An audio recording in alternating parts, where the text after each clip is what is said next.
জীবনে শেষ বলে কোনো শব্দ নেই। জীবনটা যেখানে থেমে যাবে ঠিক সেখান থেকেই আবার নতুন করে তৈরি হবে। তাই ভেঙে পড়া যাবে না, জীবনকে জীবনের গতিতে চালিয়ে নিতে হবে। আর এটাই জীবনের বৃত্তাকার চক্র। তো হ্যালো এভরিওয়ান, আসসালামু আলাইকুম। নতুন আরও একটি ভিডিওতে আপনাদের সবাইকে স্বাগত জানাই। আশা করি সবাই অনেক বেশি ভালো আছেন।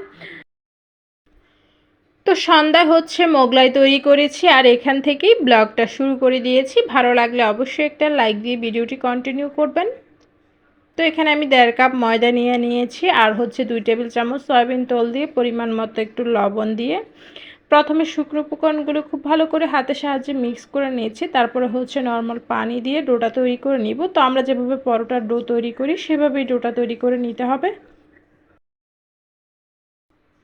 দুপুরে খাওয়া দাওয়ার পর একটু রেস্ট নিয়েছিলাম আর এখন হচ্ছে উঠে আসর নামাজটা পড়ে হচ্ছে ডোটা তৈরি করে রাখছি। সন্ধ্যার পর অর্থাৎ মাগরিব নামাজ পড়ে আমি এসে পরোটাগুলি তৈরি করব, মোগলাই পরোটাগুলি। তো আসলে সকালের কাজগুলো খুবই তাড়াহুড়োর মাঝে করা হয়, ওরকমভাবে গুছিয়ে শেয়ার করতে হলে একটু সময়ের প্রয়োজন। এটা তো আমরা যারা ভিডিও বা ব্লগ করি তারা সবাই জানি। কথা বলতে বলতে ডোটা তৈরি করে নিয়েছি। এখন হচ্ছে এটাকে ঢাকনা দিয়ে ঢেকে রেখে দিব আর হচ্ছে মাগরিবের নামাজের পর এসে পরোটাগুলি তৈরি করে নিব। তো এই হচ্ছে এখন এসে আমি হচ্ছে এখানে একটা পেঁয়াজ কুচি করে নিয়েছি, একটা টমেটো আর হচ্ছে কিছু কাঁচামরিচ, কিছু ধনেপাতা দিয়ে দিয়েছি, হাফ চা চামচ চাট মশলা আর দিয়ে দিয়েছি হাফ চা চামচ ভাজা জিরের গুঁড়া, পরিমাণ মতো লবণ। এখন হচ্ছে দুটো ডিম ভেঙে খুব ভালো করে মিক্স করে নিব।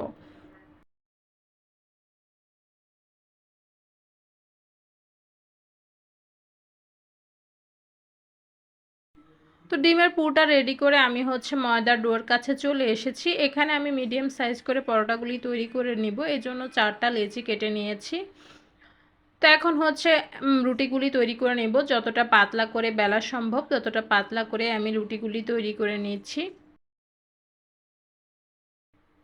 তো রুটিটা হচ্ছে দেখে বুঝতে পারছেন আমি কতটা পাতলা করে বেলেছি। এখন হচ্ছে পরিমাণ মতো ডিমের পুর আমি এর মধ্যে দিয়ে দিব, দিয়ে মোগলাইয়ের যেভাবে ভাজটা দেয় আর কি, চারপাশ থেকে এভাবে ভাজ দিয়ে দিব। আর চুলায় হচ্ছে তেলটা বসিয়ে দিয়েছি। পরোটাটা তৈরি করতে করতে কিন্তু তেলটাও গরম হয়ে যাবে। তো ভাজটা আমি চারপাশ থেকে দিয়ে দিচ্ছি। আশা করি দেখেই বুঝতে পারবেন আমি কিভাবে ভাজটা দিচ্ছি। তো এই 2 সাইড এভাবে দিয়ে দিলাম, তারপর এই 2 সাইডও একইভাবে দিয়ে দিব। তো হাত দিয়ে একটু চাপ দিয়ে মাথাটা লাগিয়ে দিব, তা না হলে তেলের মধ্যে দিলে খুলে আসতে পারে। আর আপনারা চাইলে একটু পানিও লাগিয়ে নিতে পারেন। তো তেলটা গরম হয়ে গিয়েছে, আমি হচ্ছে পরোটাটা সরাসরি একটু সাবধানতার সাথে তোলের মধ্যে দিয়ে দিলাম।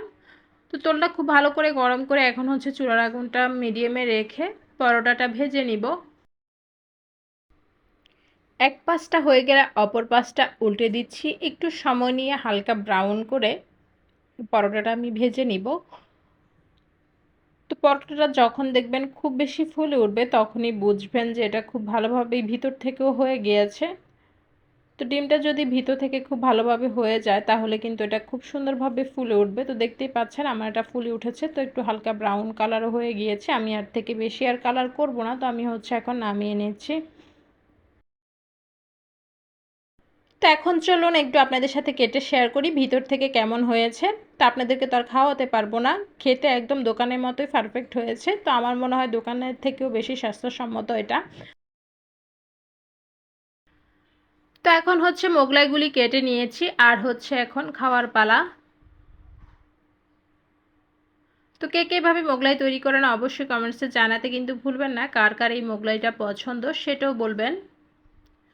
তো মাঝে মাঝে কিন্তু আমি এভাবে তৈরি করি, সন্ধ্যার নাস্তায় ঝটপটি কিন্তু তৈরি করে নেওয়া যায়। আর অবশ্যই একটু টমেটো সস সাথে নিয়ে নেবেন, এতে করে টেস্ট আরও দ্বিগুণ হয়ে যাবে।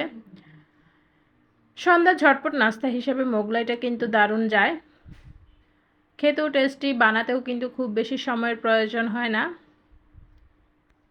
আবার চাইলে বাচ্চাদের টিফিনেও কিন্তু ঝটপট তৈরি করে দেওয়া যায়।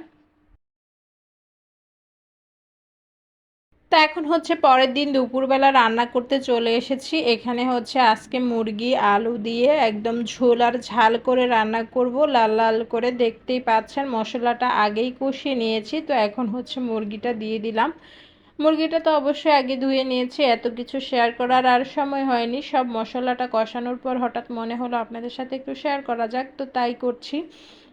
তো এখন হচ্ছে আমি মুরগিটা দিয়ে দিলাম, মুরগিটা দিয়ে নেড়ে চেড়ে কষিয়ে কিছুক্ষণ, তারপরে হচ্ছে আলু দিয়ে দিব, আলু দিয়ে আবারও কিছুক্ষণ কষিয়ে ঝোলের পানিটা অ্যাড করে দিব।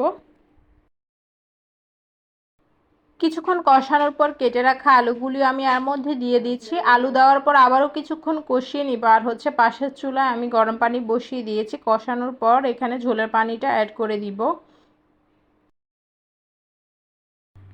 তো ঝোলের পানিটা দিয়ে এখানে আমি চলে এসেছি একটা ভর্তা তৈরি করব। সব কিছুই রেডি করে নিয়েছি, এখন শুধু পাটায় পিষার পালা। মুরগিটা হতে থাকে, এদিকে আমি ভর্তাটা তৈরি করে নিব। ভর্তার সব কিছু আগে থেকে রেডি করে নিয়েছি, মরিচ, কিছু চিংড়ি মাছ আর হচ্ছে লাউর খোসা সিদ্ধ করে একটু টেলে নিয়েছি। ভর্তাও কিন্তু তৈরি হয়ে গিয়েছে। তো এই ভর্তাটা কে কে পছন্দ করেন, আমার ফ্যামিলির সবাই কিন্তু এই ভর্তাটা খুব পছন্দ করে। এদিকে মুরগি রান্নাটাও কিন্তু কমপ্লিট হয়ে গিয়েছে।